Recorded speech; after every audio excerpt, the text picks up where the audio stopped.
Okay. So Manchester United said, we don't want Ruben Amorim anymore. We're done with him. But you know what we're going to do? Here's a smart idea. We're going to go for someone else. Someone even better than Ruben Amorim. And the whole world was waiting. Manchester United has sacked Ruben Amorim. Who's their next coach? They were like, guys, as Ineos, we have plan B. What is the plan B, Ineos? We're going to bring in, drum roll please, Darren Fletcher. Oh my god. So hi guys, welcome back to my YouTube channel, Football with Priscilla. I'm Priscilla, obviously. So hi guys, welcome back to my YouTube channel. And ladies and gentlemen, this is just a quick commentary on what is happening at Old Trafford. Yes, ladies and gentlemen, Ruben Amorim has been sacked, and there are rumors that Darren Fletcher might be the interim coach until the end of the season, or it could potentially be Ole Gunnar Solskjaer. Yes, you heard me right, Ole Gunnar Solskjaer. But before we get into the video for today, make sure you share, like, and subscribe. Make sure you share, like, and subscribe, and do turn your notifications on, ladies and gentlemen, to know when next I post a video. Now, guys, it was one Tuesday. Is it Tuesday or Monday? I don't know. Between those 2 days, I was in my office working hard because I'm a hard worker. Okay, I'm like, let me work hard. Let me listen to Manchester United news. No, actually, I wasn't even listening to Manchester United news. I was busy typing. I was busy in my office. I was working. And then I'm busy talking to people in the office. And then this man goes like, Ruben Amorim has been sacked. And I'm like, pause. Like, my whole world stopped spinning, guys. My whole world stopped spinning. And I was like, huh? What do you mean Ruben Amorim has been sacked? So yes, ladies and gentlemen, I go on Twitter because there's nowhere else I go for important news, sports news, like Twitter. Is it verified? No, I just go there. But anyway, ladies and gentlemen, I go on Twitter and it is everywhere. Fabrizio Romano is talking about it. Lauren Whitwell is talking about it. And I'm like, Ruben Amorim, ladies and gentlemen, is no longer Manchester United's head coach. Are we surprised? No. If you go to my YouTube shorts, I talked about the fact that Maresca got fired by Chelsea after winning the Conference League and the UEFA Club World Cup and being fifth, and he was sacked. Then we had Ruben Amorim, who came out 15 last season, who's been struggling with one game per week and has been changing formations like I don't know what, okay? And he still had a job. And it looks like Ineos watched my video. I'm kidding. But yeah, obviously we all know that what caused Ruben Amorim's job was not even the fact that he's finished 15 last season or his performances haven't been up to par, or Manchester United have been absolutely horrendous these past few games and have been drawing almost every single game. We don't even remember the last time we got a win. No, it's because Ruben Amorim, ladies and gentlemen, in his post-match interview, okay, after the game, he took a dig at the owners. Amorim was like, you're not going to blame me for the downfall of this club. You're not going to blame me for how horrible we've been playing. Look at Ineos. Look at Sir Jim Ratcliffe. When we I'm just paraphrasing, okay? This is my interpretation of what he said. I'll try and put what he said somewhere in this video. I'll insert it, okay? Amorim is like, you are not going to blame me for these horrible performances. When these guys got me, I told them I play a 3-4-3 formation. And these guys were like, cool. I told them, buy me players. I thought I would do that. I come here and they're telling me, no, actually go to a 4-3-3 and they're not buying me players. And like, what the hell is this? Like, no. So it looked like Ruben Amorim, ladies and gentlemen, snapped in that particular video. Right? He snapped. And then he went, how do you attack your employers? Like, it's the guts for me. But if you have a contract in which if the employers terminate, they pay you off a good amount of money, of course I would attack them as well. I'm joking. To my employers, I'm just joking.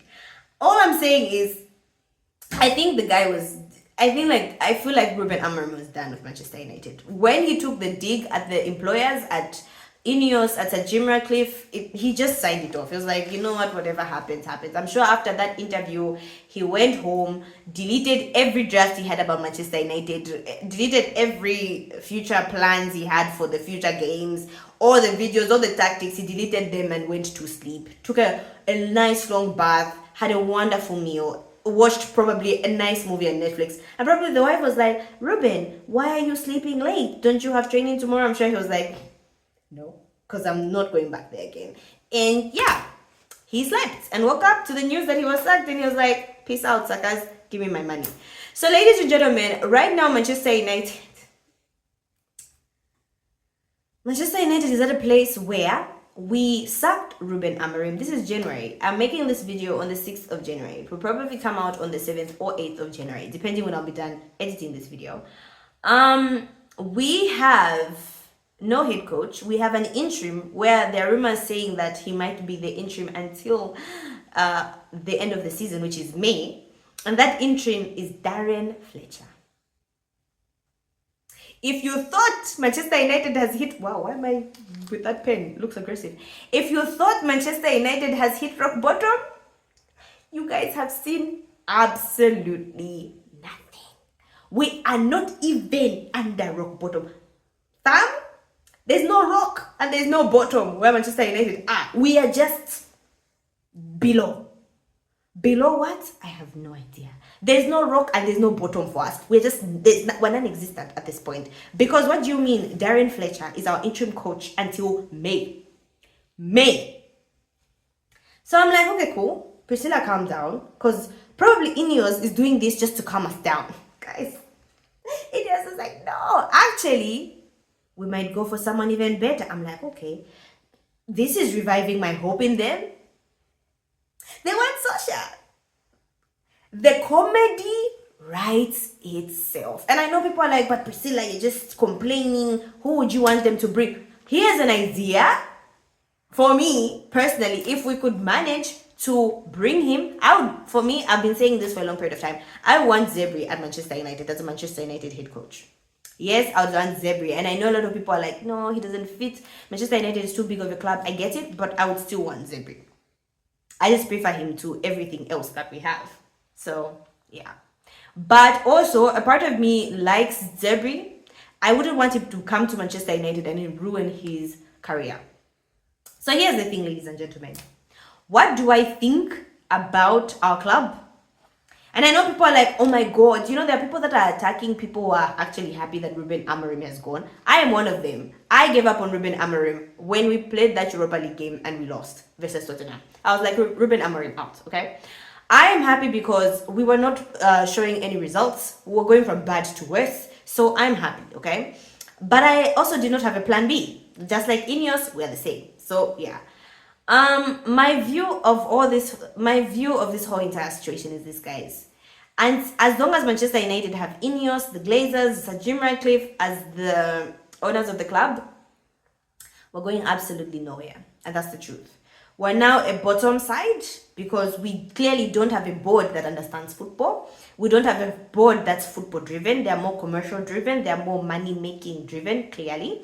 Why we thought it would be a good idea giving the best club in the world, okay, in England, right, to a British billionaire who's failed another club in France with Nice or Niche, whatever you want to pronounce it as, but Nice, okay, Nice, was a good idea is beyond me. It's absolutely. We saw him fail with Nice or Nice, and we're like, no, that's the same one. The one who failed, that's the one we want. So, two things, guys, I think people need to understand this. Two things can be true at the same time. The two things is this: Ruben Amorim was not a good fit for Manchester United. Maybe he was not a good fit for this time because the club is so broken that he couldn't work his magic, okay? That doesn't mean he's a bad coach. It means he's a good coach, he's just at the wrong club, the killer club, Manchester United. The other thing that can be true, ladies and gentlemen, is our board is absolutely horrible, okay? We do not have a good footballing board and we are suffering for it. Sir Jim and Ineos have no clue what they are doing, okay? Two things can be true.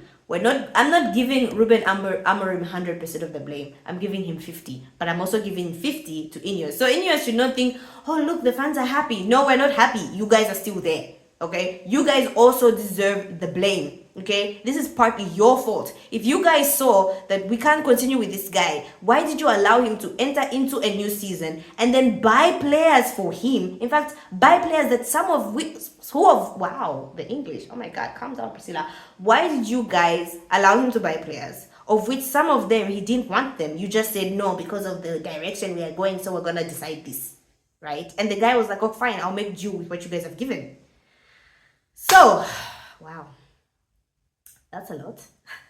But anyway, so ladies and gentlemen, that's the situation with Manchester United, and that's the situation with Ruben Amorim, and I just wanted to give my 2 cents on the whole situation. So yeah, so guys, let me know in the comment section below, who do you think would be the best replacement? Like, at this point, first of all, I need answers as who would be the best replacement. I want to hear all your replacement opinions so that I can look them up and see, and also, as a whole, what do you think Manchester United can do? Like, at this point, do we need prayers? Like, what do we need? I would love to hear all your thoughts. So that's all I had for you guys today. Thank you so much, guys, for watching. Make sure you share, like, and subscribe. Make sure you share, like, and subscribe. And do turn your notifications on, ladies and gentlemen, to know when next I post a video.